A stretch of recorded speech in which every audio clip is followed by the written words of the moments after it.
Hey, how are you lot, and welcome to another week of news you might have missed. I'm your host Tom Lord, and on this show we look at a mighty mix of eclectic excerpts, hailing from news outlets, blogs and tabloid rags based around the globe. On today's show we've got Hitler saluting drunk driving politician resigns, UK monkey on the run, caught with the Yorkshire pudding, and sexy Jesus causes outrage in Spain. But first, goats can tell if you're happy. From this article from new.nl, goats know the difference between a happy and angry sounding voice. According to research by the University of Hong Kong, the animals have developed this sensitivity to sound because they're often near people. Apparently when you switch from happy to angry voices, goats look at you longer than they would have done if you'd have just stayed happy. Not all goats seem to care though. The vast majority of animals looked longer when the voice was changed, but some goats did something different. And this is basically down to how thick they are. So it looks like goat therapists are on the way. The upside to that being none of your deepest, darkest personal thoughts are shared thinly veiled on a medical blog. German railways are still running windows from 1993. According to TechSpot, a German railway is trying to find someone to look after all this old rubbish. The gist of it being, they've got lots of really old computers designed to display very specific technical train data. These are the requirements for the job. And as you can see, it's not your typical IT skills. So if your granddad can code, and even if he can't work his own iPhone, this might be the part-time retirement job for him.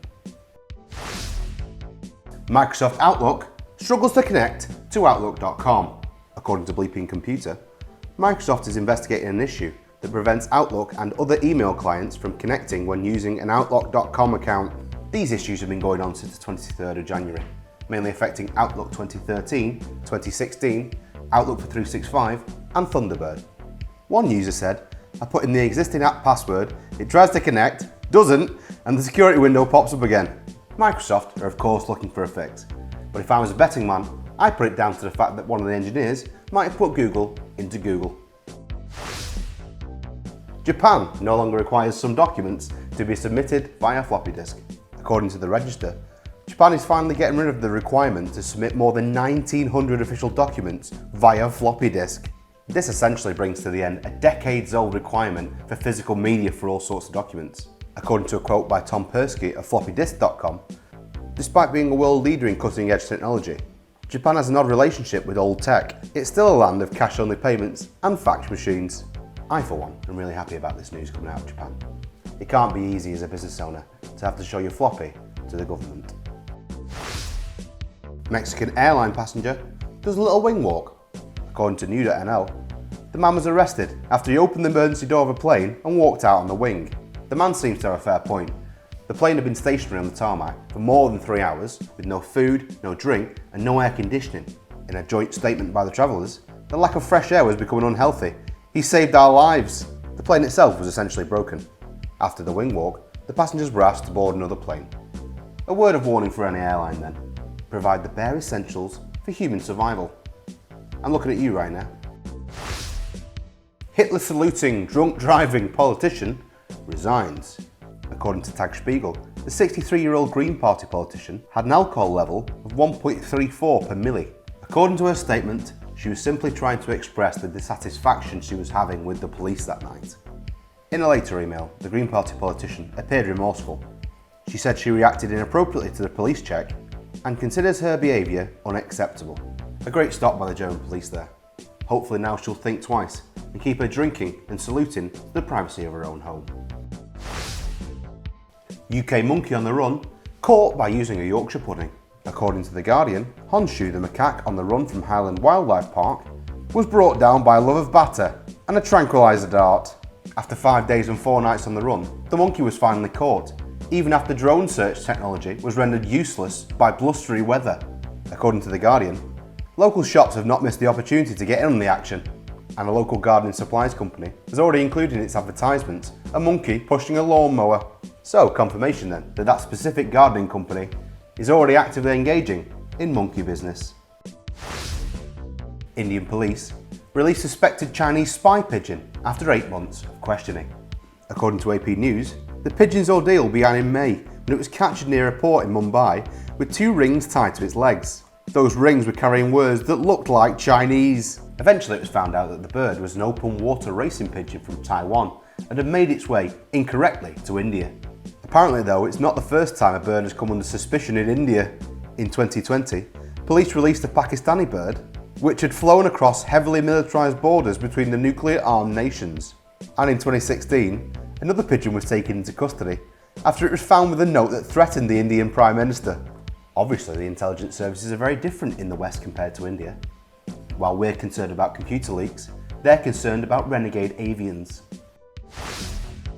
Man accused of pushing cyclists into ditches goes on trial. According to The Guardian, 2 men accused of driving up to cyclists in rural southwest France and pushing them into ditches for fun have gone on trial in Toulouse and could face up to 5 years in prison.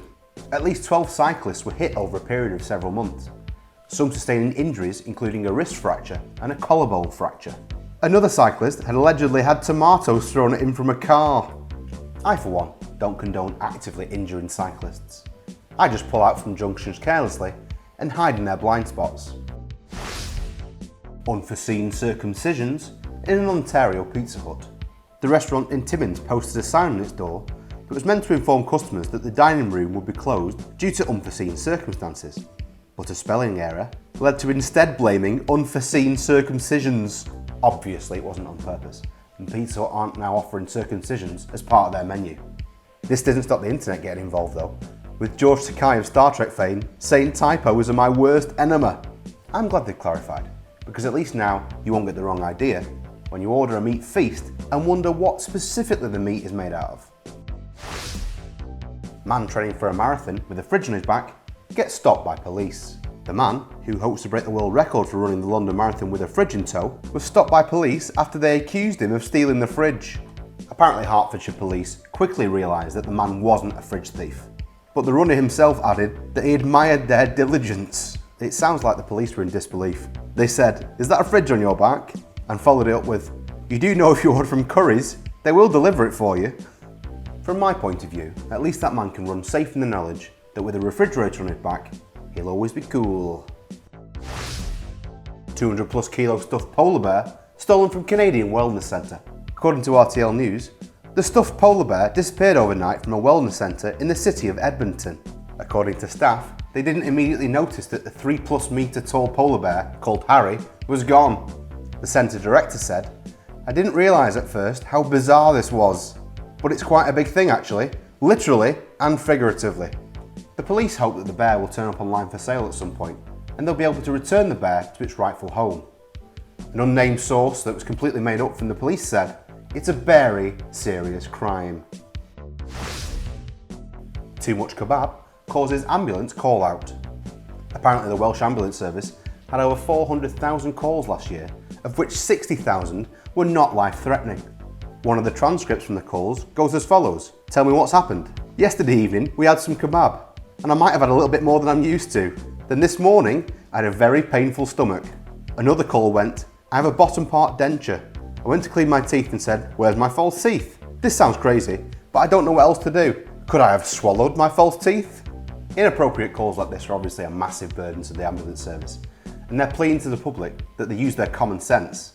So if you accidentally catch your genitals in your pants zipper and are about to call 999, please first think, is this life-threatening?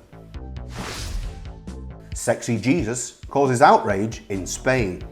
According to an article by new.nl, a painting of Jesus created to promote Easter week in the city of Seville is causing widespread discontent because it's apparently sexualised and effeminate.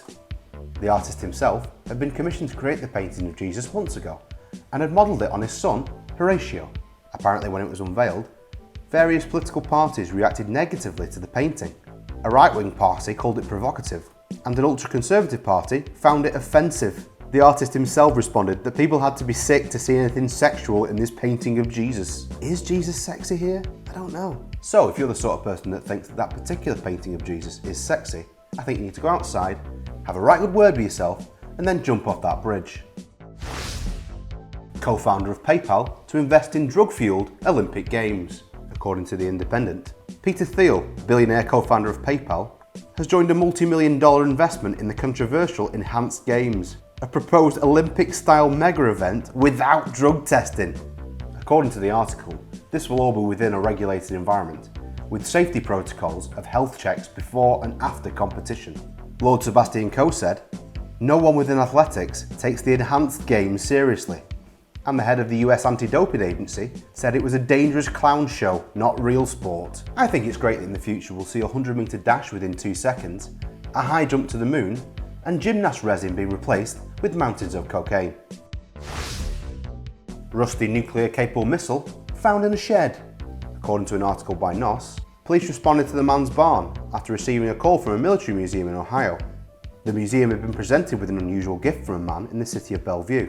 His neighbour had bought the rocket in an estate sale, and after his death, the man called the National Museum of the United States Air Force in Dayton to ask if they wanted the missile. The missile itself was a Douglas Air 2 Genie, an unguided air-to-air missile with the ability to have a 1.5 kiloton nuclear warhead on it.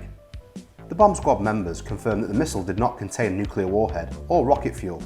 They said it was essentially an artifact with no explosion hazard. Shared missile, shared missile. On a personal note, I hope the man does show it off eventually, so we can all live out our Dr. Strangelove fantasies from the comfort of the ground. And finally, French bulldog puppy somehow regrows its jaw. According to vet.cornell, a puppy called Tyson had to have his lower left mandible removed because of a tumour. These 3D scans show Tyson immediately after the surgery, and then 8 weeks afterward on the right, with his mandible regrown. According to the article, this phenomena has been shown in children, but it's the first time for it to happen in dogs. It's great to end on a piece of news like that. Shout out to our boy Tyson, and I'm glad he's out of his rough spot. Thanks for watching, guys. Please like, subscribe and comment about any of the news you've seen today. Also, if you've got any daft news for us, please get in touch on the email below. See you next time, guys, for another jam-packed news you might have missed.